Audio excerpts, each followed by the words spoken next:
Teman-teman, kita berjumpa lagi masih dengan tema yang sedikit seksi, yaitu tanaman porang. Kemana para miliarder yang diciptakan oleh tanaman porang itu? Pada tahun-tahun 2019, banyak miliarder baru yang muncul di sosial media kita, baik itu juga di media televisi dan media elektronik lainnya.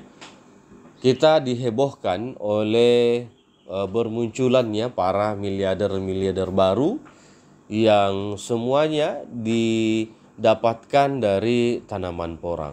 Salah satu contoh adalah Mas Paidi yang sampai viral di acaranya Hitam Putih. Ada Deddy Corbuzier di sana yang mewawancarai tanaman porang, yang awalnya Mas Paidi ini adalah seorang pemulung, akhirnya meninggalkan pekerjaan lamanya sebagai pemulung, akhirnya menjadi pedagang tanaman porang.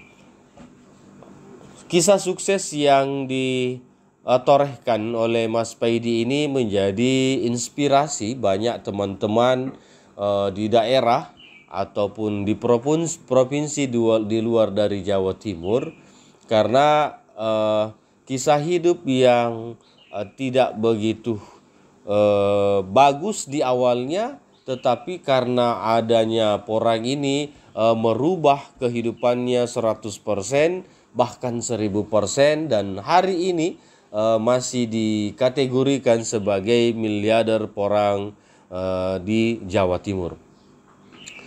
Teman-teman sekalian, kisah dari Mas Paidi ini juga sampai di daerah kami di Makassar, khususnya di beberapa kabupaten juga di luar dari Makassar ini. Itu menjadi satu batu loncatan atau satu sebagai pionir dari kami dan teman-teman petani porang untuk mencontoh Mas Paidi ini, akhirnya ikut juga berbudidaya tanaman porang. Tahun 2022 Mas Paidi sudah mendirikan perusahaan atau pabrik porang. Mungkin teman-teman, Bapak Ibu semuanya sudah tahu ada PT Paidi Porang Indonesia. Itu milik dari Mas Paidi yang hari ini sudah melakukan banyak kegiatan-kegiatan penanaman berkolaborasi dengan teman-teman petani baik di Jawa Timur ataupun di luar dari Jawa Timur. Bahkan chip dari yang dihasilkan oleh PT Paidi Porang Indonesia sudah bisa diekspor ke beberapa negara, terutama di negara Vietnam dan China. Yang kita sayangkan hari ini, setelah turunnya harga, setelah adanya aturan-aturan registrasi lahan, animo ataupun riak-riak yang bermunculan di Makassar itu sampai ke telinga kita bahwa kemana Paidi Porang sekarang, kok tidak pernah berkomentar lagi. Kemana para orang-orang yang dahulu berbicara porang ini, wah porang ini bagus, porang ini tanaman dolar dan segala macamnya. Kemana mereka semua? Nah, ini sering sudah kita warawiri di tengah-tengah petani porang. Bahasa-bahasa yang sentilan-sentilannya itu cukup mengena kepada teman-teman yang sering atau pernah dulunya mensosialisasikan atau bahkan menggembar-gemborkan tanaman porang ini. Kami berharap bahwa teman-teman ini berkomentarlah, berikanlah kata-kata yang menenangkan bagi teman-teman petani porang yang saat ini merasa gundah gulana dari harga yang tidak begitu mahal.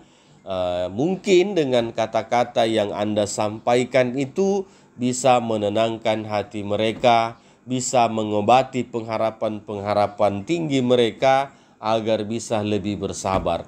Dan yang paling penting adalah bagaimana teman-teman, para playmaker di bidang porang ini bisa memberikan edukasi tentang kesadaran teman-teman petani porang untuk meregistrasi lahannya. Karena tanpa meregistrasi lahannya, maka dipastikan ke depannya akan terjadi lagi kejadian seperti dengan tahun 2022 ini. Ada kemacetan di satu titik yang menyebabkan adanya gap antara pabrik, antara petani porang dan tujuan ekspor tanaman porang kita.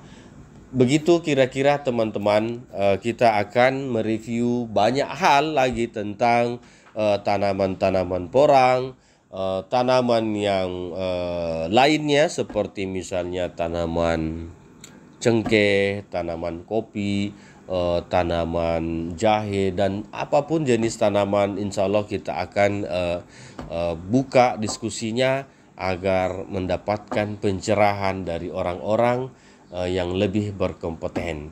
Kita mungkin kedepannya akan mengadakan podcast bersama dengan para ahli yang tujuannya adalah bagaimana kita mengembangkan kemampuan bertani kita agar kita mengikuti perkembangan pertanian yang ada di dunia saat ini. Terima kasih teman-teman, stay tune terus di YouTube kita ini, dan pertama kalinya saya meminta ke teman-teman, silahkan di like, di komen, di subscribe agar kita bisa lebih up lagi, dan insya Allah ke depannya kita akan lebih lebih profesional lagi.